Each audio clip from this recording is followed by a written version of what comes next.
Hey everyone, this video is going to be a basics guide for Pokemon Colosseum RNG. In this video, I will explain how you're going to find your initial seed, all of the ways to advance frames, and then some other intricacies about the game. On top of that, in order to RNG in this game, you're going to need pretty much just two programs. You're going to need XDCeed by Jinzaru, and you're going to need Pokefinder by Admiral Fish. In Pokefinder, make sure you have downloaded the Colo.precalc. If you don't have it downloaded, when you click GameCube Seed Finder and click Colo and you try to use this function, it won't let you do it unless you've got the precalc downloaded.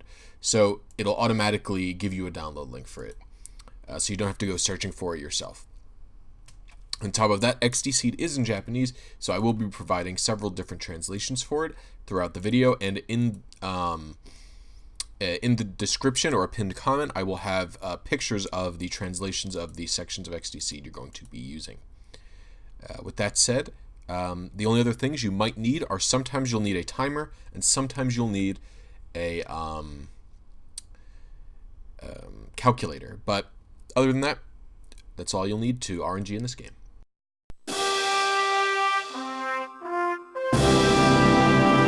So this portion of the video is just going to be showing you how to find your initial seed using Pokefinder. So in Pokefinder, you're going to click Gen 3 Tools and click GameCube Seed Finder, and you're going to click the Colo section of the GameCube Seed Finder. Now from there, in Colosseum, you're just going to go to the Battle Now option.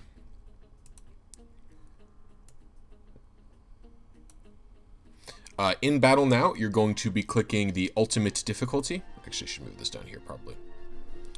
Then you're going to select the trainer and the first Pokemon that appears. So in this instant, I pick Thomas and Heracross, and I hit search.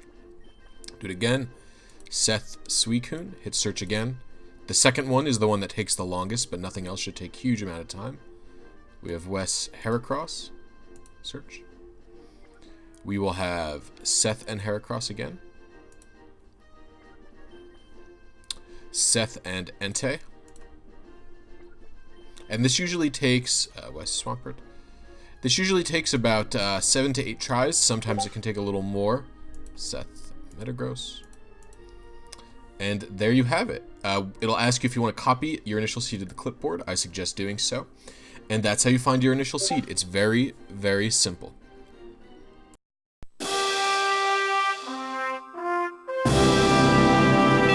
Alright, so here I'm going to explain what you can actually do in XDCeed once you've found your seed. So there's a few things to keep in mind about it.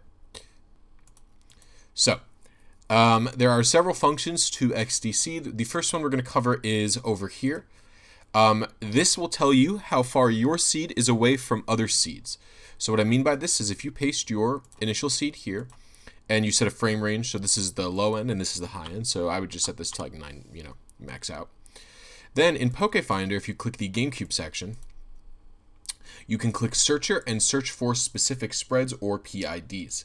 Now, in here, you can copy these seeds and paste them into this window. With all of your seeds pasted, you can then search to see the distance of any particular seed to another, right?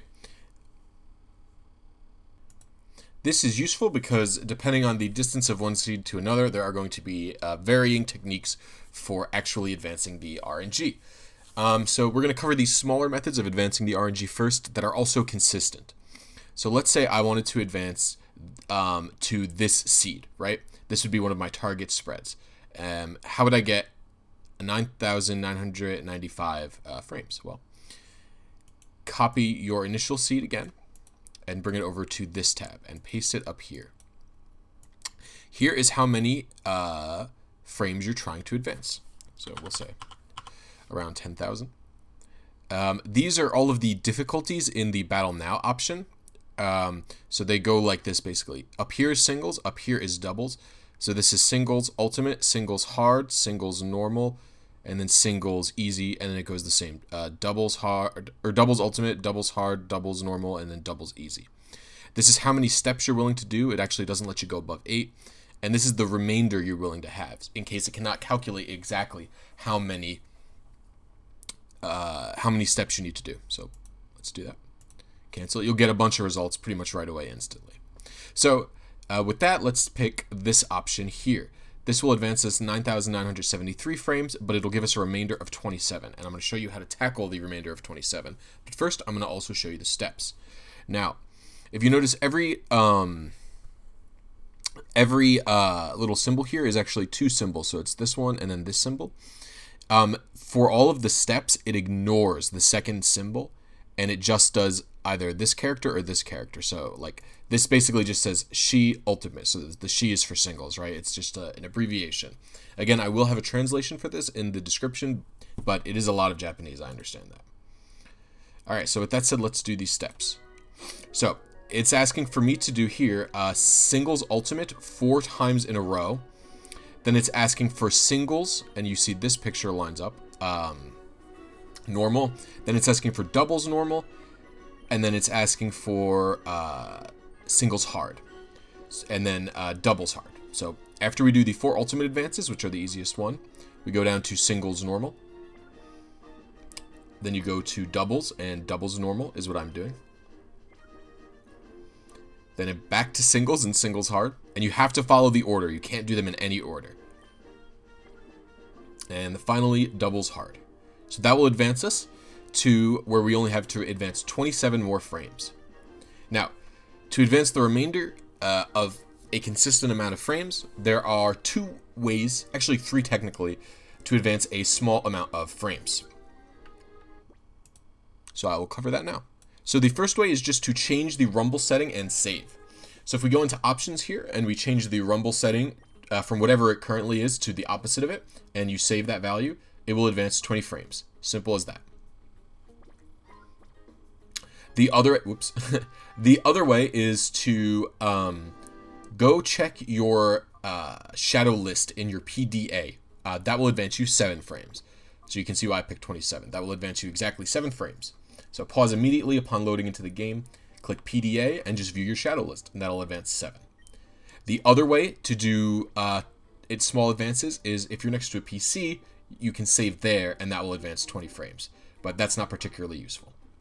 With that, that's all the ways to do small amounts of advancements.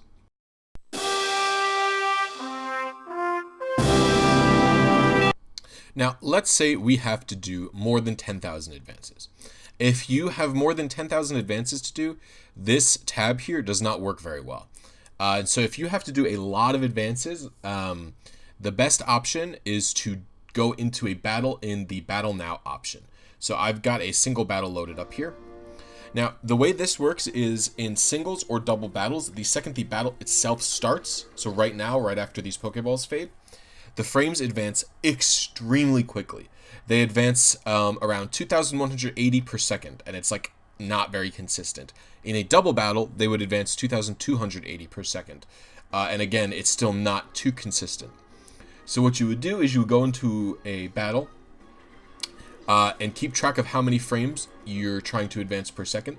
So in my case, I wanted to advance around 80,000 frames per second. So I have to give in pretty much, or not 80,000, but I want to advance around 80,000 frames. So I'll pause it here. So for example, how I figured that out was that I've got a calculator here. So I wanted to advance around 80,000 frames with this battle, a little less. What you would do is you would type 80,000, divide it by 2180 or 2280, depending if you're doing a single or double battle, and hit enter. Then it would tell you exactly how many seconds you have to wait in the battle before you press the give in button. So that's what I did. Now, luckily, going in and quitting out takes around almost 30 seconds, pretty much exactly. So that's all. If you only have to advance that much, that's a safer way to do it. But now we need to find our current seed. So to find your current seed, you click this tab, click this button, and paste here. That's your initial seed you're pasting here, or whatever your former current seed was. Then type how many frames you were trying to advance. And now here's the hard part, because this is in Japanese. This is basically the GameCube seed finder from Pokefinder, but in Japanese. So in this instance, it is Suicune with Thomas. So Thomas is the last one, and this is Suicune. If you can read Japanese, this shouldn't be very much of a problem. But if you can't read Japanese, the easiest way to know is the first one is Wes, the second one is Seth, and the third one is Thomas. Wes Swampert. Then, once you get into these areas here, They are all different, but it's basically Blaziken, Entei, Swampert, Raikou, Meganium, Suicune, Metagross, and Heracross. Again, they're all in katakana if you can read Japanese, so it's actually not too difficult to read any of these Pokemon's names. And this time, you don't actually have to do it 8 times. I would recommend stopping and checking every single time. So as you can actually see already, it doesn't matter how many frames I potentially advanced. This is my new current seed. And so that's how you would find your current seed after doing a consistent amount of advances. What you're looking at here basically is this column is your initial seed.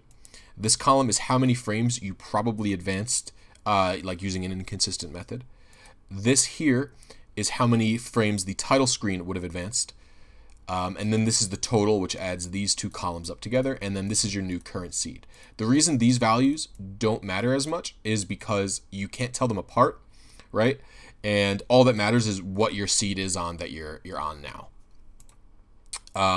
With that said, you could then, go and do one of the smaller advances if you got close enough to your target frame and you were happy about it. With that said, I think that's every one of the basics you're going to need to know in order to get the RNG done in Pokemon Colosseum. So hopefully you can use this as a supplement to my other guides. Thank you so much for watching, and I'll see you next time. I just want to give a big shout out to all of my channel members and anyone who donated on my streams recently. Thank you guys so much. I appreciate your support very much. And a special shout out to the 2 Bliss God tier members, Achroma and Super Saiyan. You guys get an even extra special thank you.